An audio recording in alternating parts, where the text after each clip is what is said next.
Sahabat setia Gawori yang dikasih Tuhan, Shalom. Hari ini adalah Kamis 7 November 2024. Kita akan kembali bersama-sama merenungkan firman Tuhan hari ini yang diambil dari Injil Lukas 15 ayat 1 sampai dengan 10.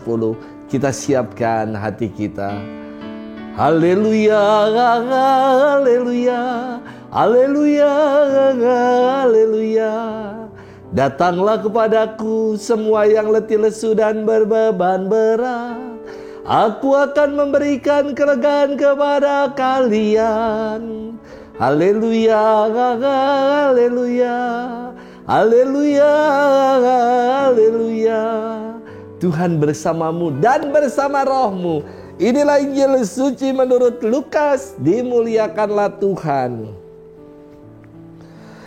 Para pemungut cukai dan orang-orang berdosa biasa datang kepada Yesus untuk mendengarkan Dia.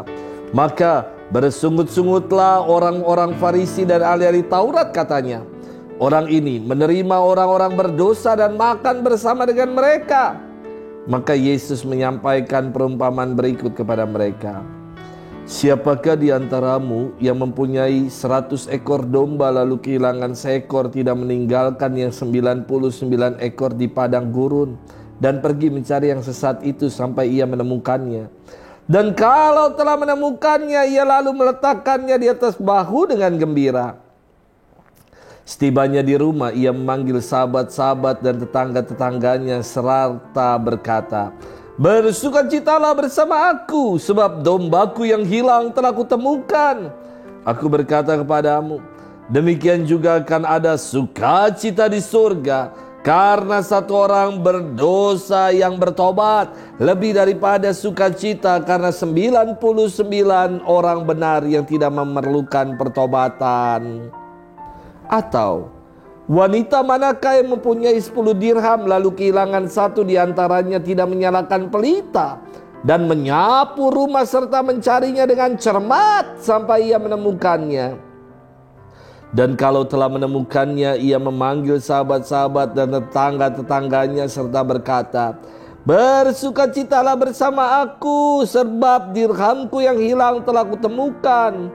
Aku berkata kepadamu, demikian juga akan ada sukacita pada malaikat Allah karena satu orang berdosa yang bertobat. Demikianlah sabda Tuhan. Terpujilah Kristus. Sahabat setia Gawori yang dikasih Tuhan, Shalom, salam sehat untuk kita.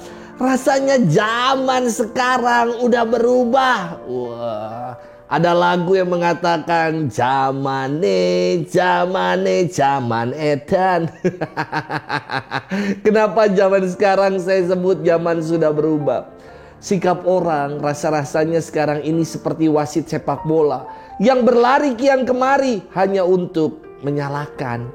Atau sebaliknya, mungkin zaman sekarang orang seperti wasit tinju yang mendiamkan orang yang sedang gelut bertikai, namun memisahkan mereka saat sedang berpelukan. Kalau tinju kan gak boleh, saat pelukan dipisahin. Tapi kalau gelut malah diliatin, malah seneng. Gambaran situasi yang gak beres itu dialami juga oleh Yesus pada zamannya. Sahabat setia Gawori yang dikasihi Tuhan, dalam firman hari ini Yesus dikritik oleh orang-orang Farisi dan ahli-ahli Taurat karena ia menerima orang berdosa dan makan bersama dengan para pemungut cukai. Namun, Yesus tidak melawan kritikan mereka, melainkan Yesus menjelaskan apa yang menjadi misi dan visi kedatangannya. Biasa ya kita ya, kalau mendapat kritik, reaksi kita adalah lawan. Pokoknya kritik balik. Yesus tidaklah demikian. Justru ketika ia dipersalahkan, ketika ia dihakimi, ia ingin menjelaskan maksud kedatangannya adalah untuk mencari dan menyelamatkan yang hilang. Yesus mengumpamakan dua perumpamaan ini. Yang pertama adalah domba yang hilang dan yang kedua adalah dirham yang hilang. Dari kedua perumpamaan ini jelas bahwa kedatangan Tuhan adalah untuk mencari yang hilang. Bahkan bukan dengan dia menunggu loh, melainkan sikap proaktif mencari. Seperti gembala, ketika satu dombanya hilang, dia tinggalkan 99 yang ada di padang gurun untuk cari satu yang hilang ini. Ketika seorang perempuan kehilangan 1 dirham, dia nyalakan pelita dan dia nyapu seluruh rumahnya dengan cermat hingga menemukan 1 dirham yang hilang yang dicari ini. Inilah tujuan kedatangan Tuhan, yakni mau aktif merangkul, mencari, menemukan yang hilang dan menyelamatkan. Dan dari perumpamaan ini semakin ditunjukkan kasih dan kesetiaan Tuhan yang tak terhingga. Sahabat setia Gowor yang dikasihi Tuhan, Tuhan gak hanya sekedar diem loh. Tuhan gak hanya sekedar nunggu kita loh yang tersesat untuk datang kembali, melainkan ia aktif mencari. Dan kegembiraan Tuhan saat yang tersesat ditemukan sungguh luar biasa.